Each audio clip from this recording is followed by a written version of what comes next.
If you build an AI agent for Oracle EPM using my videos from April, this video is for you. The Model Context Protocol, the standard those agents run on, gets a new version of its rulebook on July 28th. That is next week. Some of the changes are breaking, and in the next 10 minutes, I'll show you what changes, what doesn't change, and exactly what to do about it. It has been a few months since my last video, and it's good to be back. If we are meeting for the first time, I'm Fred Mamajanov, EPM Solution Architect and Oracle Ace Pro. I implement Oracle EPM for living, and lately I connected AI to it. Most of the questions in my inbox this past month were about exactly that. So let's get into it. First, recap for anyone new here. MCP stands for Model Context Protocol. It's a standard way for AI tools like Claude or ChatGPT to talk to business systems like Oracle EPM Cloud. Think of it like a power outlet. Any plug fits any socket because everyone follows the same standard. And yes, I know Europe and North America use different plugs, but you get the idea. Within one standard, everything just fits in. In April, I showed you how to connect Claude to Oracle EPM Cloud using MCP server and the REST APIs. I shared that MCP server as open source on GitHub.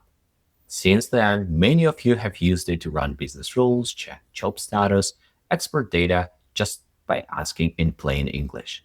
And thank you for that. And thank you for all the questions and feedback. I'm very grateful. Now, let's get back to news. The team behind MCP logged the new edition of the rulebook back on May 21st. On July 28th, it becomes official. And there is a gap on purpose, so we have time to update software kits, SDKs, and such. So here is my main message.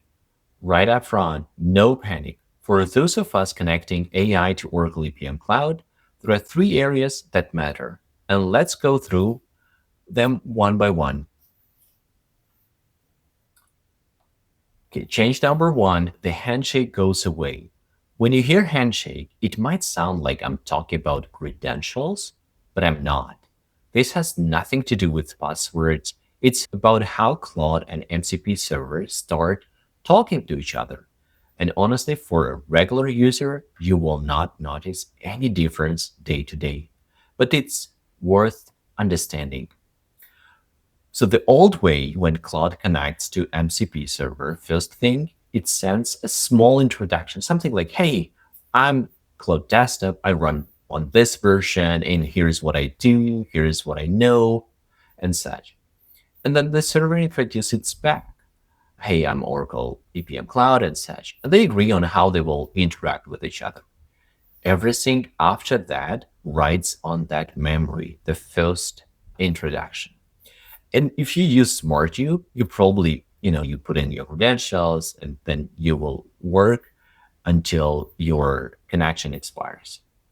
The new way removes it. So no handshake, no session. Instead, that little introduction now travels inside every single request, right next to the actual work. Like which business rule to run, with which parameters, nothing depends on the server remembering anything. There is a word for this, and it's stateless. And you already trust it every day because Oracle EPM REST APIs works exactly this way. Now, why does this matter?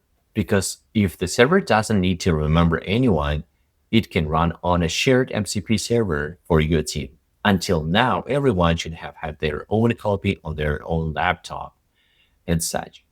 And if you can centralize it, that will be a huge benefit. A load balancer here is a kind of a triage system. It looks at each incoming request and decides which copy of the server should take it based on the workload.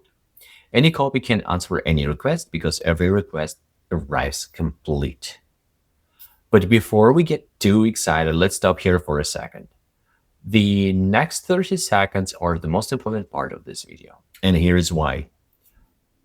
Simpler to run doesn't mean simpler to secure. And here's the tempting shortcut, and I want to warn you about it. When teams build a shared connection, the fastest way to connect is to wire up with admin credentials.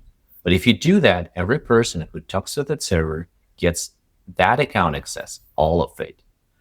Think about your EPM security, a user who should never see workforce data, a planner who should only see the Canadian entity with one shared admin login behind the server. They see now everything. Your entire EPM security design gets stepped over in one move. And remember, an agent is only safe as the login it runs under. So the right way is that each person connects as themselves. That way, EPM security keeps working person by person, exactly as it was designed. But I want to be clear here, designing that for a real company with the right account, right scope, the right audit trail is a real architectural design work. And I'm not going to cover it here. But here is the good news. If you use my open source server the way most of you do, one user on your own computer with your own login, nothing really changes for you day to day. The agent can only see what you can already see. Now, change number two is that logins get stronger. There is a new piece called Enterprise Managed Authorization. The way it works, your IT team approves the MCP server once in the company identity system like Okta, Microsoft Entra. After that, everyone on the approved team connects with their own company login, the same login they already use every morning. No more setting things up person by person, 20 times for 20 planners. Microsoft, Okta, and Anthropic are already using this along with a growing list of business tools. One honestly admit here is that this controls who can connect, but you still need to step security on a PM side. And that's exactly what I will be covering as part two of my security field for finance leaders, which I'm going to share next Tuesday. Change number three. So this is might be simpler for many. This is about features that will be retired. Three older parts called root sampling and login or marked for retirement within the next 12 months. Good news again, I checked our open source server and it's built on tools only. So we don't use any of those features.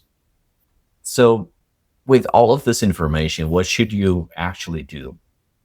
Four things. One, if you are the only one using your MCP server on your own computer, keep using it as it is.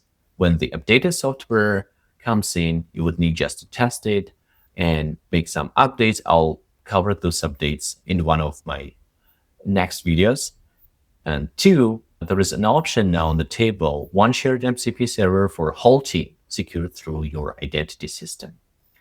And of course, whenever you do that, you would need first to run that against your test environment and only then production. Three, pin your versions. Lock exact version number in your setup so nothing updates itself quietly while, they release or roll out all of these updates. And four, if your company is planning a bigger rollout, ask your identity team one question. Does your login system support the new MCP approval feature yet? Hope yes. And lastly, here's what is coming on this channel. Next Tuesday, Security Field Guide for Finance Leaders Part 2. Then Oracle updates for May through August. And the last one is upgrading the server to new rule book. If this video saved you time, subscribe. I publish every Tuesday and tell me in the comment what you think or what you want me to cover. Yeah, I read everything. Just let me know. And thanks for watching. See you next Tuesday.